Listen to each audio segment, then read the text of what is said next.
अगर हिंदुस्तान में डेमोक्रेसी नहीं होते तो मैं ही इस वक्त का राजा होता।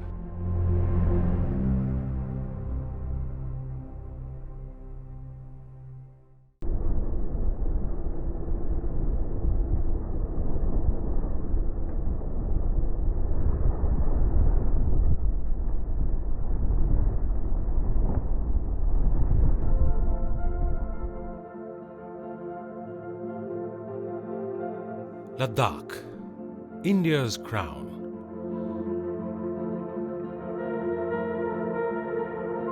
The highest mountain passes. Breathtaking landscapes. The crystal clear skies. A true Himalayan paradise. Many come here seeking peace, to find answers to their questions.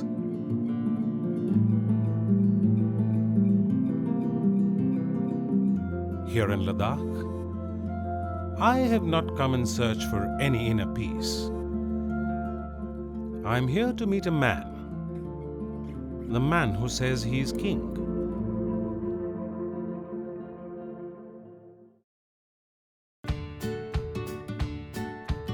It was the year 1888 when Rudyard Kipling wrote his famous story called The Man Who Would Be King. A story about two British adventurers in British India who become kings of Kafristan, a remote part of Afghanistan. A story which was later adapted for a film. This story was beyond imagination. This story is not about Kipling's story. It is believed that Kipling's story was inspired by the real-life incidents of Josiah Harlan, an American soldier who became king of a small kingdom in Afghanistan. This story is not about Josiah Harlan too. This is the story of Muhammad Khan Kacho, the man who claims to be the king. The man who could be king.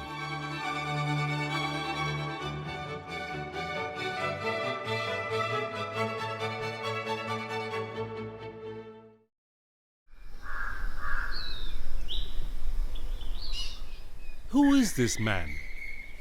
Living in a worn-out wooden house, wearing an ordinary nightgown for his royal robe, holding a stick with a snake carved at its head, and telling stories about his royal past.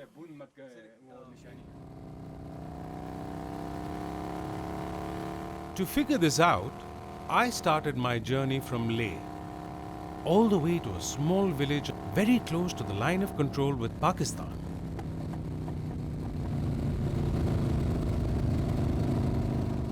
But this is not the only journey I'm going to take.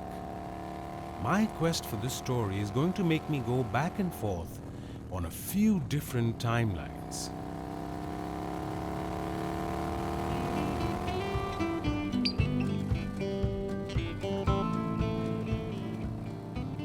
This is Khardungla, highest motorable road pass in the world.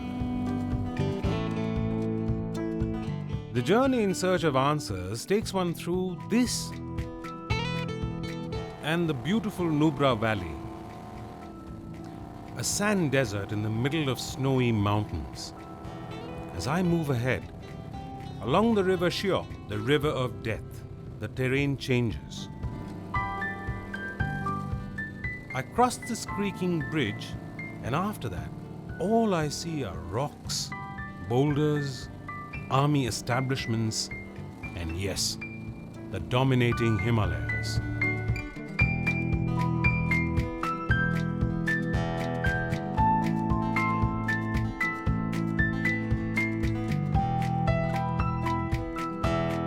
Suddenly, out of nowhere, appears this beautiful village of Turtuk in the middle of the mighty Himalayas and snowy deserts. These green lands and apricot orchards simply stand out. It's a different world altogether. It's not like the rest of Ladakh.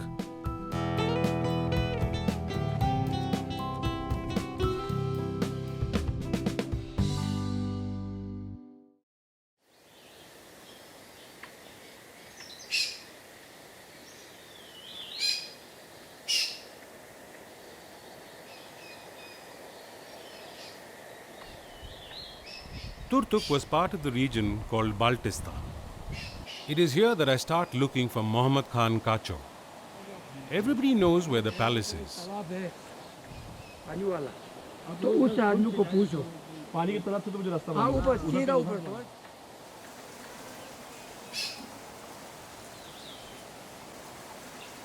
A walk through a congested maze of narrow lanes leads me to this house, with a big statue of an eagle at the gate.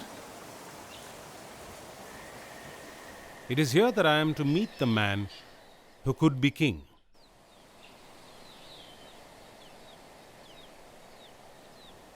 आपको खुश आमदीद कहते हैं कि आप इस यबगो royal palace में आने का इस मैं यबगो मोहम्मद खान काचो हूँ इस वक्त मैं इसी ख़ानदान का Before he tells me how important he is, he explains to me where we are and how important this place Turtuk was. यह गिलगित बल्तिस्तान 5 देश से सरहद मिलता है इसका Pakistan Afghanistan Russia China and India. इस एरिया को बहुत पुराने ज़माने में अहम माना जाता था क्योंकि जो है ना इस एरिया में जो है ना सिल्क रोड जो शहराए रेशम कहते हैं वो इसी बल्तिस्तान से गुजरते थे। इस वजह से पूरे हर किस्म के इस एरिया से जो किंग जो है गुजरे हैं एलेक्जेंडर भी इस एरिया से बल्तिस्तान से गुजरा है और चंगेज़ खान भी इस एरिया से गुजरा है। हर जगह पर सेंटर पर था। इस वजह से यहाँ पे उस ज़माने में ट्रेड करने वाले लोग चलते थे। ट्रेडर्स से टैक्स कलेक्ट करने के लिए राजा यहाँ पे तुर्तुक में आता था और इस पैलेस में रहते थे और ट्रेडर्स से टैक्स रोड टैक्स भी लेते थे और वो लोग बड़े तोहफे भी दिया जाता था।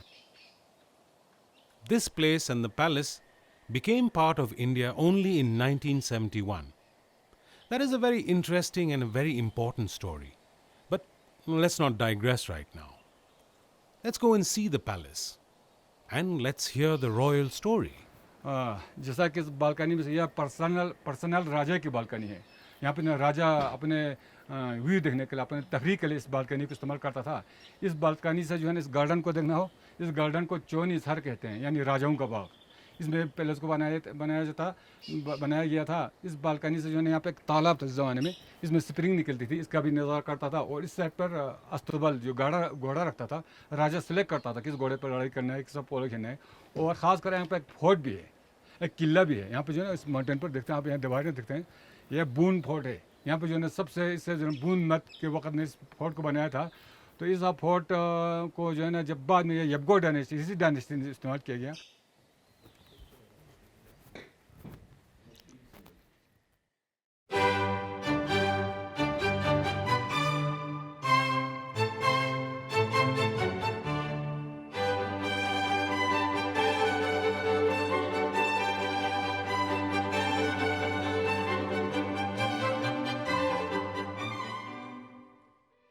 इस बल्तिस्तान का इस डायनेस्टी ने यबगो डायनेस्टी ने इस एरिया पर 2000 साल हुकूमत किया है।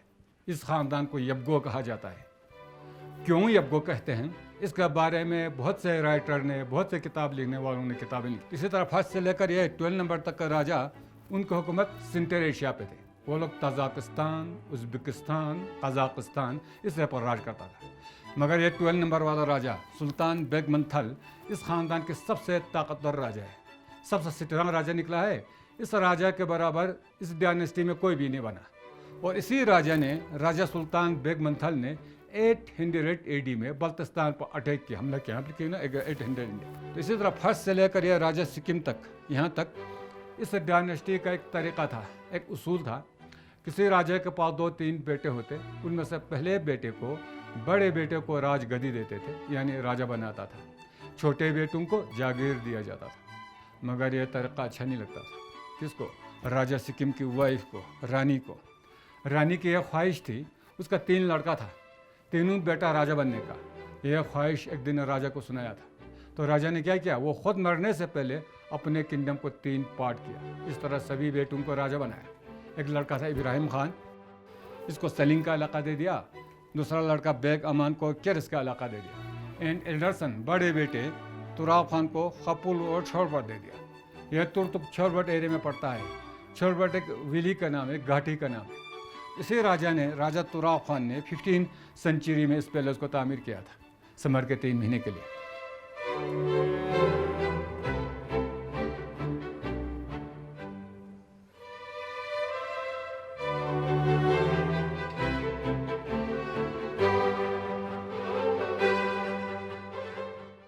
यहाँ पे अभी राजाओं को कुछ सामान रखे हुए हैं, इस वजह से लोग अभी इसको म्यूज़ियम कहते हैं।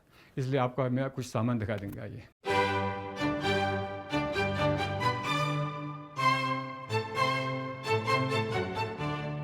यह रानी जी खातून की निगलिस है और ये ड्रेस राजाओं का ड्रेस है। इस किस्म का ड्रेस पहनते थे। और आपको दिखा दें, ये राजा कभी शौकीन से किस्म टोपी पहनते थे, वार का टेम्पर वार हेलमेट ये पहनता था। और ये क्रोन राजा की है, यह रानी की है। और यह बीच में एक तलवार है, यह तलवार राजा तुराब खान की है, 14वीं सेंचुरी की, जिसने इस पैलेस को तामीर करवाया था। दूसरा वाला तलवार महाराजा रणबीर सिंह ने मेरे परदादे को गिफ्ट में दिया था ताजपोशी के दौरान। और ये मेरा दादाजी किंग अब्दुल्ला खान, इसका वॉकिंग स्टिक है। यह आईबेक्स के होर्न से बनाई गई है। इसके अंदर एक प्रोटेक्शन के लिए नाइफ भी निकलता है, ये 2 काम करता है। और यह पत्थर राजाओं का एक्सरसाइज का पत्थर, इससे जिम करता था। इस तरह लड़ाई के लिए वो प्रैक्टिस किया करता था, इससे जिम करके वो करते थे। और यह तलवार राजा अली मर्दान खान की तलवार है। ये बहुत लंबा चौड़ा आदमी था। इस तलवार से जो है ना, इस राजा से किसी लड़ाई में 2 तलवार टूट गया था, तो उसने ऑर्डर दिया था मेरे कैसे तलवार बना के दो, कभी टूटे, अगर मेरे हाथ से गिर गया तो वो उठा भी नहीं सके। ये जो है ना मेरा दादाजी किंग अब्दुल्ला खान, उसका फोटो है। और ये मेरा पापा हसन खान, और ये मेरा बंधन आचिज अपने का फोटो है। और ये जो है ना, ये घोड़े पर सवार ये में छोटे वक्त में, ये 2 मेरा दोस्त हैं। As Kacho finishes his story, I couldn't stop noticing the donation box for maintenance of the Royal Museum.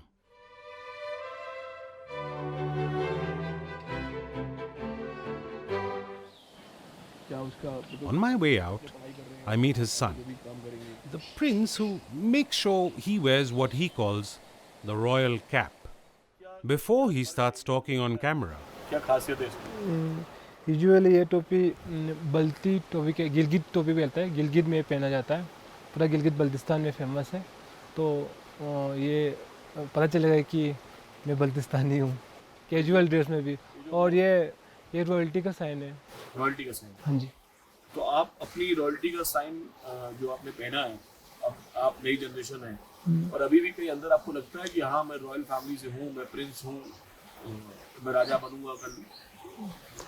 जैसे कि पता है, जैसे कि मैं पहले से बोर्न ही हुआ है, आई एम बोर्न प्रिंस। तो मुझे नहीं लगता है कि मतलब दूसरे क्या फीलिंग करता हो, दूसरे क्या सोचता होगा। मैं पहले से ही हूँ, ये मतलब बचपन से ही है। अगर मुझे मतलब बचपन से नहीं होगा, अगर मतलब फ्यू जनरेशन मतलब काफ़ी टाइम के बाद मिला होगा प्रिंस, तो मुझे लगता है कि रॉयल्टी कुछ चीज़ है, या रॉयल्टी हाँ अच्छा लगता है, लोग रिस्पेक्ट करते हैं यहाँ के लोग।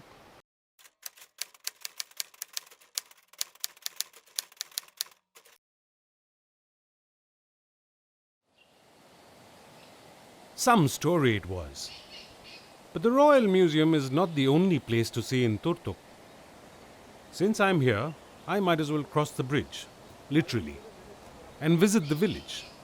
Meet some people and listen to their stories too.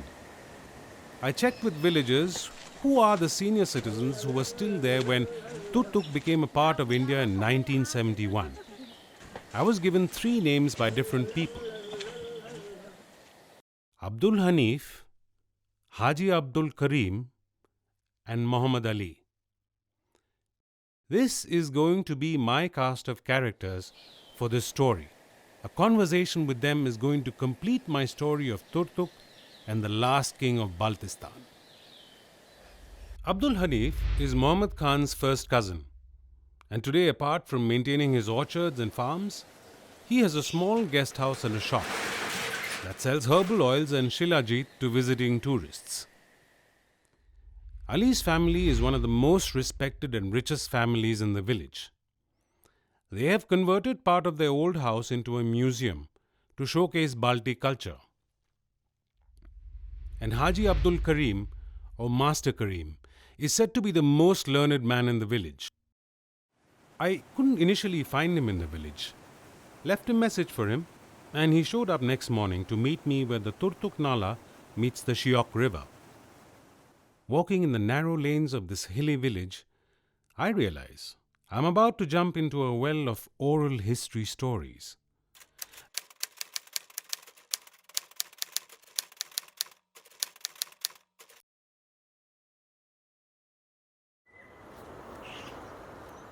And to put these stories in a more historical and accurate context, I decided to add another character to the story.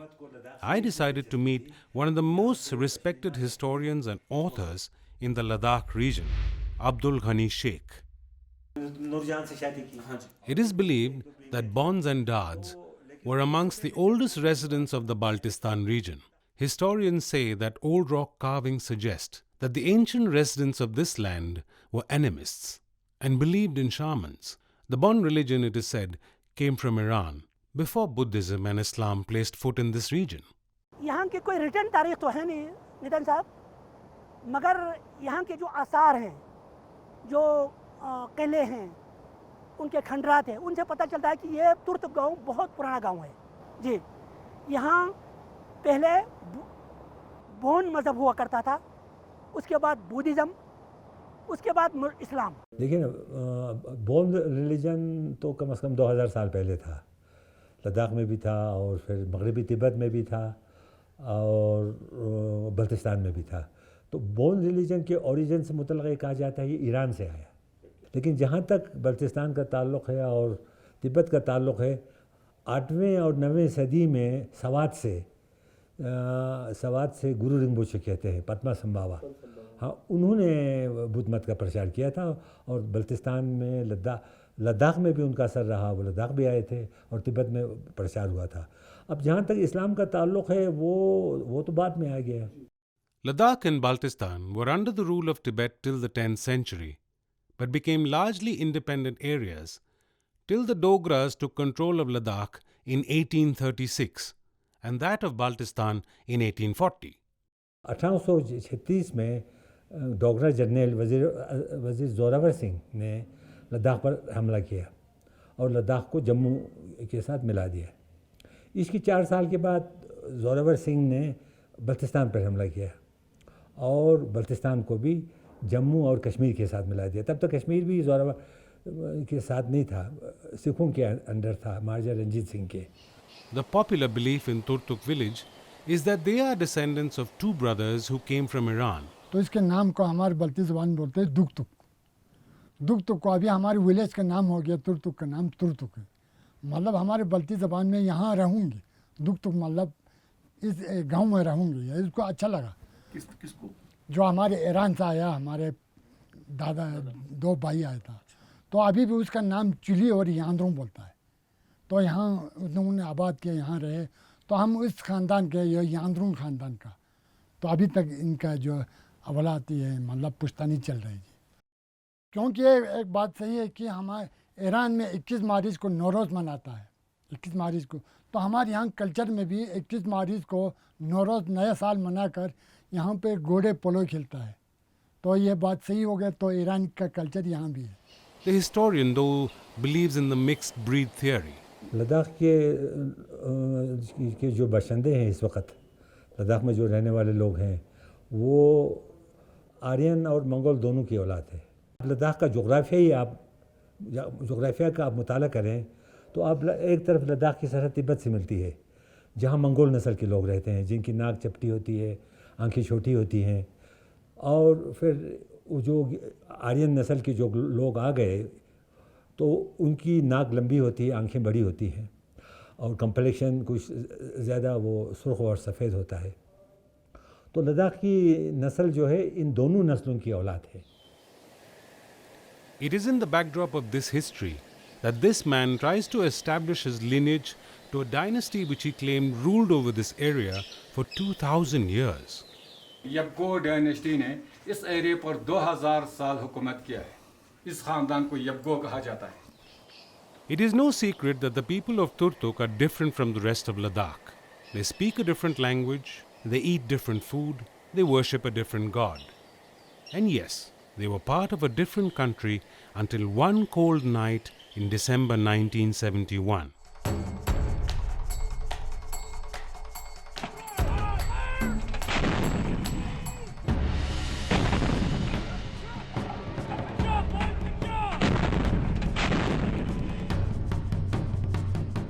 The 1971 war between India and Pakistan was for the independence of Bangladesh. Hostilities between India and Pakistan had spread from the eastern borders into the remote vastness of the mountains of Ladakh. Lieutenant Colonel Chewang Rinchen is in charge. He is called the Lion of Nubra. He uses his Ladakhi sense over military orthodoxy. He orders his troops to shun the steel helmet for woolen caps, the boots for warmer and silent Ladakhi pabo shoes, and the water in canteen is mixed with rum to save it from freezing. The only sound that came from the silent nights in the hills of Baltistan was the war cry of Rinchen's troop, Kiki Soso Lyagralyo. And they finally captured 800 square kilometers of Pakistani-held territory, including the village of Turtuk. The people of Turtuk decided that they would not leave the village and see how the invading Indian army treats them, but they made sure that their women and children were safe in case of any eventuality.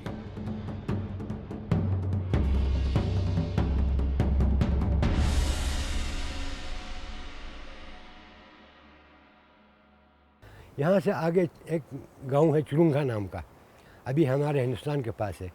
वो गांव के लोगों बाघ का आ रहा था यहाँ पे, वहाँ शिलिंग होगा सोच के वो बाघ के यहाँ आ रहा था। तो यहाँ के लोगों ने भी बताया क्या पता अगर गांव के अंदर शिलिंग होगा तो हम भी भागना पड़ेगा। तो उन्होंने सोचा कि अगर ये लोग भी भाग जाएगा तो आगे हमें जगह नहीं मिलेगा। ये सोच के वो पहले से ही भाग गया हमसे। हमें भागने का ना टाइम मिला, हम ना हमारे ये बुज़ुर्ग लोग थे उन्होंने भागना भी नहीं दिया। गांव वालों ने जो बड़े बुज़ुर्ग थे उन्होंने भाप लिया कि ये लोग भाग रहा है, अब तो हिंदुस्तान आने वाला है। तो यूँ ही आएगा तो वो पाकिस्तान की फ़ौजी को देख के या फ़ौजी समझ के कोई कुछ गलती कर बैठे, तो इसीलिए गांव के लोगों को बोला तुम लोग आस-पास छुप जाओ। तो अपने मेरे हिसाब से आगे पीछे इस नाले में, कोई इस नाले, कोई इधर उधर पशुओं का और में छुप गया। 15 दिसंबर को जब इंडियन आर्मी पहुँचे तो वो वाक़या बड़ा अजीब सा है जी। रात के तकरीबन 11-12 बजे मेजर रिंचन साहब जो हमारे नुब्रा का ही हुआ करता था, कमान उनके हाथ में थी।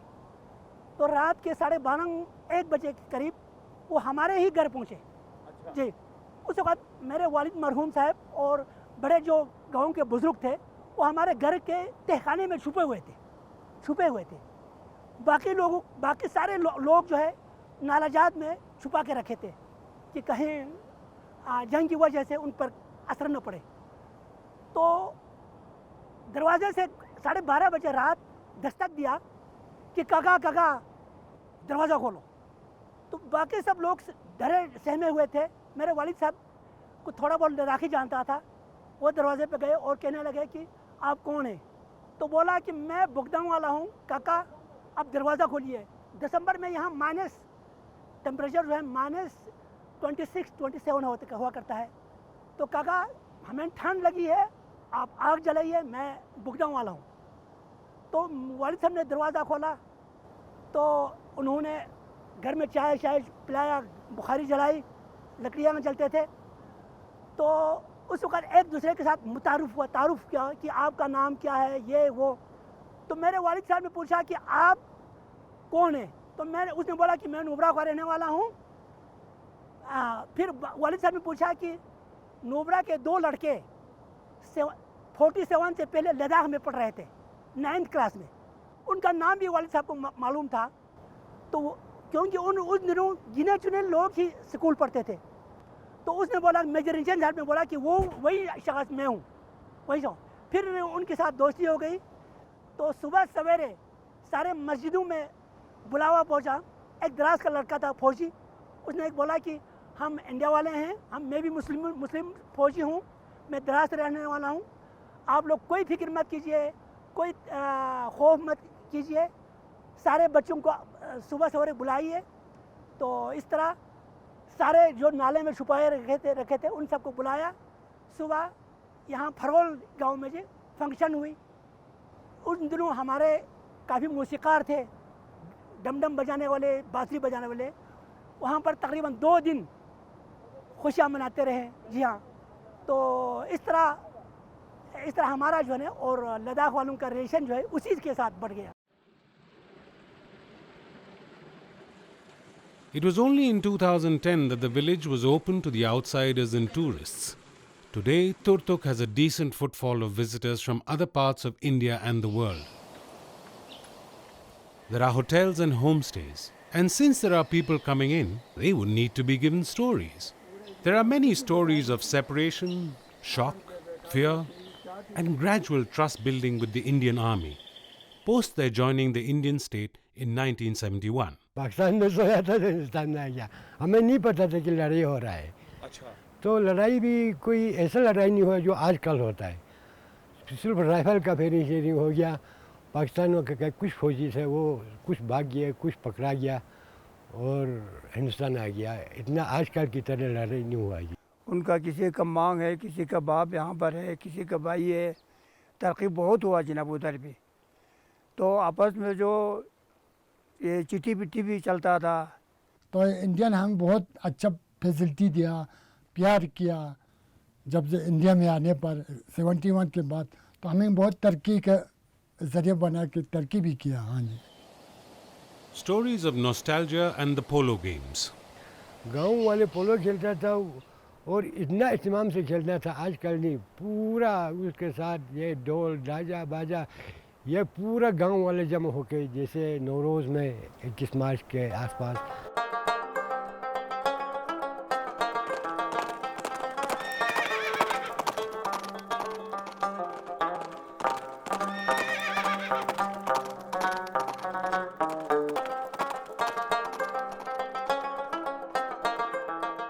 तो साल में 2-4 बार पोलो खेलता था, वो भी 10-10 दिन, 5-5 दिन या एक महीना तक टूर्नामेंट चलता था जी। आगे चुरुंग का गांव है, वहाँ से लोग आते थे, यहाँ से नीचे से जितने भी लोग यहाँ खेलने के लिए आते थे। आज से तकरीबन 50 साल पहले गुर्बत थी, मगर बिल्कुल खुशहाल थे, बिल्कुल लोग खुशहाल थे जी। आजकल तरक्की हुई है, अल्हम्दुलिल्लाह एजुकेटेड हुए भी हैं सभी, मगर जहनी जो है ना जी, टेंशन जो है अब सबों पे हुई है। तो लोग खेल कूद में, डांस में, ऐसे पहाड़ों पे सैर करने, ये माल मवेशियों के साथ खुद एक ही अपने लाइफ में, अपने ही एक किस्म के यानी दुनिया में मगन रहते थे।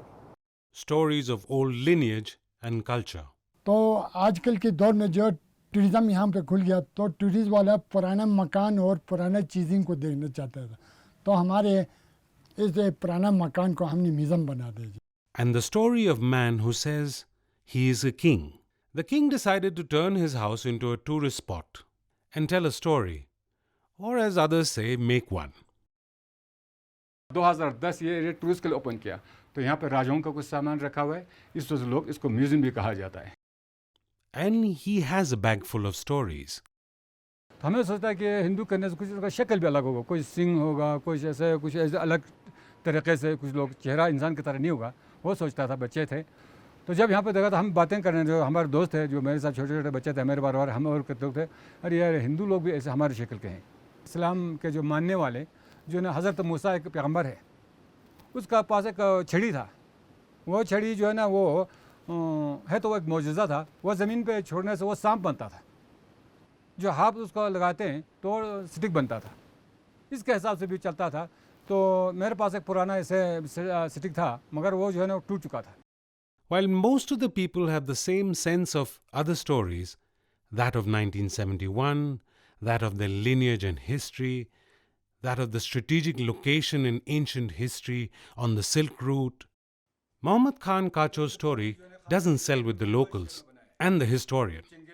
अभी का राजा कौन है? अभी का जिस वक्त मैं ही हूँ। इसके अगर यहाँ पे हिंदुस्तान में डेमोक्रेसी नहीं होते तो मैं ही इस वक्त का राजा होता। Muhammad Khan says this house, palace, was built 500 years ago.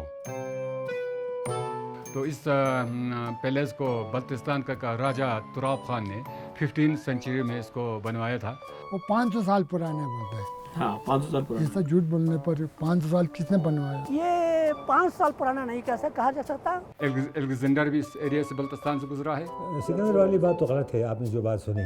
अभी जो लड़का जो आप राजा बता रहा है, वो मेरा उसका पिताजी मेरा मामा है, उसका दादा मेरा नाना है। हाँ जी, तो ख़ास मामा और ख़ास नाना है, तो हम उनके साथ बिल्कुल क्लोज में रहता था। तो हमें यह पता है कि उस वक़्त हुकूमत उनका नहीं था।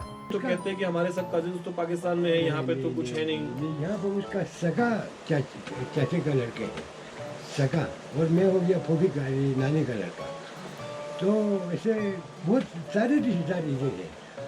वहाँ जो रह गया है वो हमारा दूर का रिश्तेदार था उस ज़माने का, वो कोई 4-5 रिलेशन आगे का। तो अभी जो रिश्तेदार जितने भी वो इसी गांव के अंदर है। तो आप ये कह रहे हैं कि रॉयल फैमिली से हैं, लेकिन बाकी कहानी जो है वो बनाई हुई है। कहानी सामान पूरा बना हुआ है, सामान भी नकली है। और ये तलवार राजा अली मर्दान की तलवार है। खान साहब का भी जितने भी है ना जी, वो शायद उनका अपना ही होगा। जी हाँ, इस बारे में मुझे ख़ास इल्म नहीं है। उसने एक हिस्ट्री लिखा था, तो उसमें हद से ज़्यादा उसने मुबालगा आराई से काम लिया था जी। तो शक थोड़ा बहुत शक होता है। जहाँ तक मोहम्मद खान साहब का बयान है उसमें भी कन्फ्यूजन है। वो तमाम तारीखदान जो है वो उनसे पूरी तरह मुतफिक नहीं है, जैसा कि वो कहते हैं। जो वो दावा करते हैं कि मैं एक राजा की औलाद हूँ, उस पर कंट्रोवर्सी है बेशक। अगर एक आदमी मैं किंग मैं राजा है बोलेगा तो कोई उसके खिलाफ बात नहीं बताए कि ये राजा नहीं है, ऐसा कोई नहीं बोलेगा। नहीं बोलेगा। बाकी जैसे आपने हमारे यहाँ वीडियो पकड़ लिया तो मैं उसके बारे में बताएगा तो मेरे के साथ दुश्मनी हो जाएगी।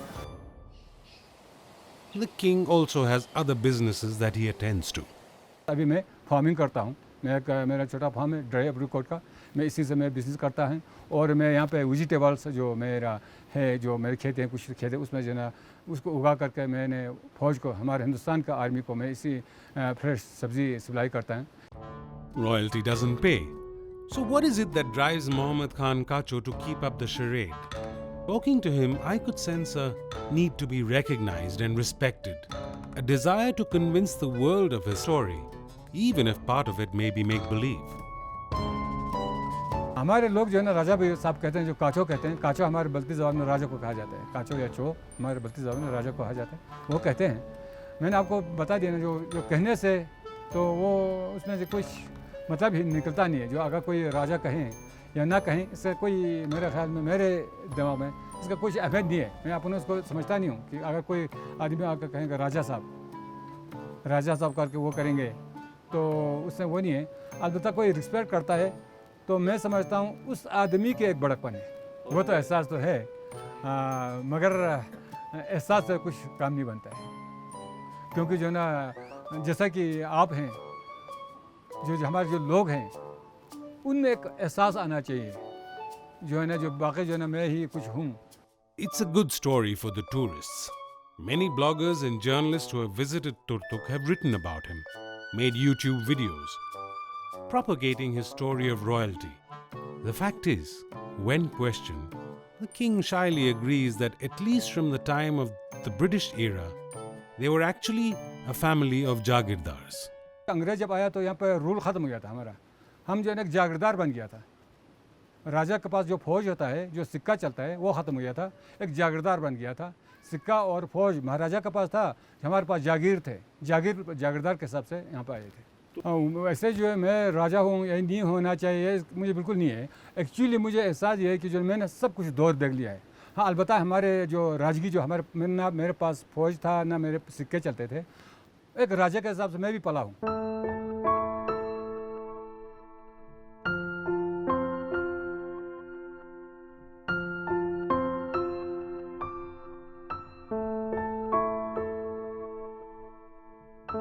मेरा परदादा फारसी का एक शायर था, उसका नाम कुर्बान अली था। अभी आप टाइम रहा तो वहाँ उसने पत्थरों पे लिखा हुआ है उसका शेर। तो वहाँ लिखा हुआ उसने, दर आरम ए रकीम रा ज़ेर खामा बीमानन अज़मन मिस्किन निशाना कसे पुरसंद इस ई मिस्किन कुजा शुद बिगो बिग रिश्त जुल्म ज़माना।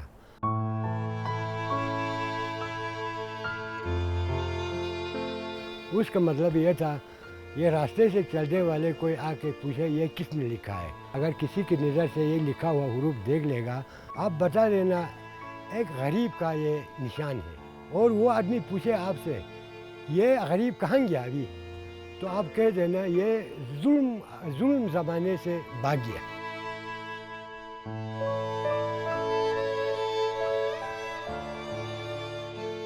इसकी यही कहानी है।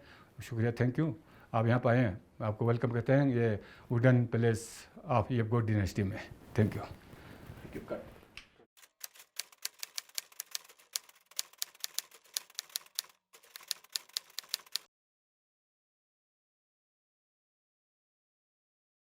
घाटी है, वहाँ पे रहते थे। और उसके बाद जो है ना फिर बाद में ये यहाँ पे आ गया। कौन है? नो, अभी शूटिंग चल रहा है, थोड़ा बाद में आना आप लोग। अब बाद में ना यहाँ पे शूटिंग चल रहा है, वो दरवाज़ा बंद कर देना।